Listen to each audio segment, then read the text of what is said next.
فضا میں اڑ کر بجلی پیدا کرنے والی نئی ٹیکنالوجی توانائی کی دنیا میں ایک زبردست ایجاد سامنے آئی ہے جسے فضا میں اڑنے والی بجلی پیدا کرنے والی مشین کہا جا سکتا ہے۔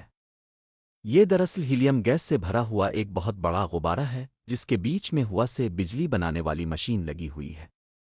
اس غبارے کو زمین سے 1 سے 2 ہزار فٹ کی بلندی پر اڑایا جاتا ہے تاکہ وہاں چلنے والی تیز اور مسلسل ہواؤں سے بجلی بنائی جا سکے۔ یہ مشین مضبوط رسیوں کے ذریعے زمین پر بنے مرکز سے جڑی ہوتی ہے۔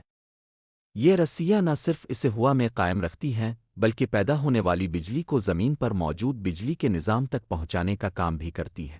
اگرچہ اس کے ابتدائی تجربات انتہائی کامیاب رہے ہیں لیکن ابھی یہ ہر جگہ عام استعمال کے لیے دستیاب نہیں ہے۔